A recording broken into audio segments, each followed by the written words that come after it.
دنیا کی ہر کہانی میں اگر کوئی کردار سب سے زیادہ خاموش ہو کر بھی سب سے زیادہ بولتا ہے تو وہ عورت ہے۔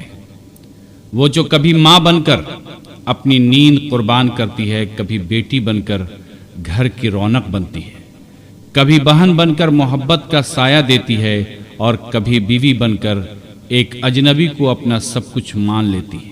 مگر افسوس، اسی عورت کے آنسوؤں کو اکثر لوگ بے وجہ کہہ کر نظر انداز کر دیتے ہیں۔ کیا واقعاً عورت بے وجہ روتی ہے یا ہم اس کے درد کو سمجھنے سے قاصر ہیں؟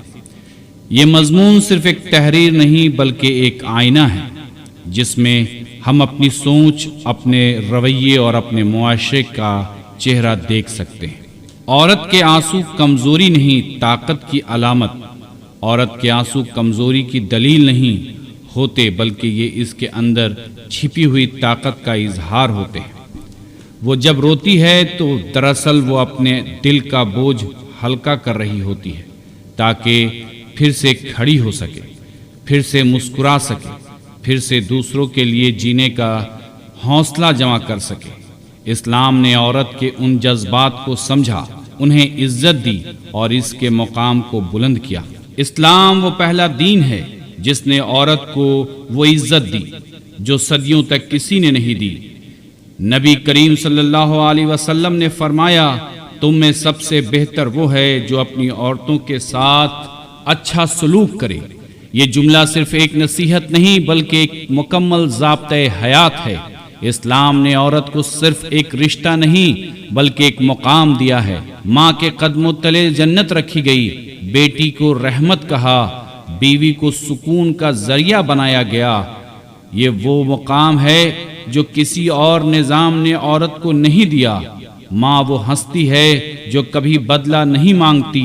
جب ایک بچہ دنیا میں آتا ہے تو سب سے پہلے جو ہستی اسے اپنے سینے سے لگاتی ہے وہ ماں ہوتی ہے۔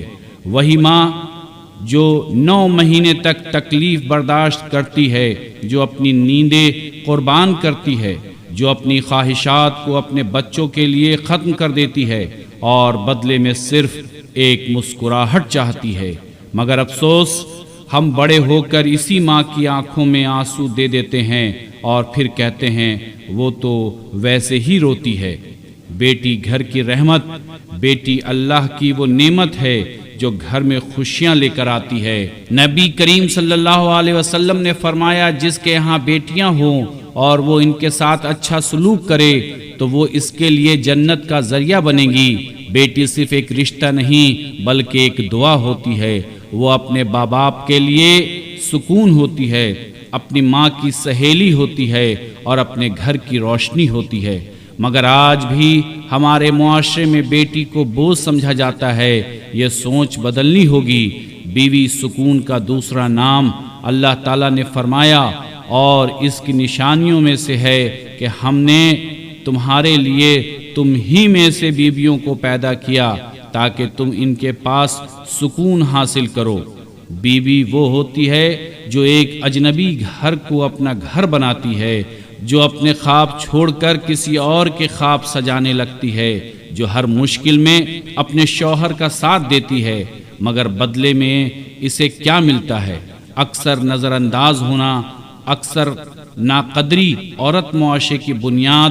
اگر عورت کو تعلیم دی جائے تو پورا معاشرہ تعلیم یافتہ ہو جاتا ہے۔ اگر عورت کو عزت دی جائے تو پورا معاشرہ مہذب ہو جاتا ہے۔ عورت صرف ایک فرد نہیں بلکہ ایک نسل کی تربیت گاہ ہے۔ عورت کے آنسو کیوں؟ عورت اس لیے نہیں روتی کہ وہ کمزور ہے، وہ اس لیے روتی ہے کیونکہ وہ بہت کچھ برداشت کرتی ہے۔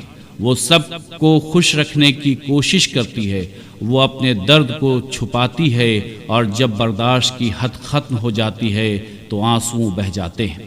یہ آنسو اس کے دل کی زبان ہوتی ہے۔ ہماری ذمہ داری، ہمیں چاہیے ہم عورت کے جذبات کو سمجھیں، اس کی عزت کریں، اس کے آنسوؤں کا مذاق نہ بنائیں، اسے وہ مقام دیں جو اسلام نے اسے دیا ہے۔ ایک لمحہ رک کر سوچئے، جب آپ کی ماں چپ ہو جاتی ہے، جب آپ کی بہن اداس ہو جاتی ہے، جب آپ کی بیوی خاموش ہو جاتی ہے تو یہ خاموشی بے وجہ نہیں ہوتی، یہ ایک چیخ ہوتی ہے جو صرف دل سے سنائی دیتی ہے۔ عورت کو کمزور نہ سمجھو، وہی عورت ہے جو تمہیں جنم دیتی ہے، وہی تمہیں سنبھالتی ہے، وہی تمہارے لیے دعائیں کرتی ہے۔ اگر اس کے آنسو نکلتے ہیں تو انہیں سمجھو، کیونکہ یہ آنسو تمہاری زندگی کا حصہ ہے۔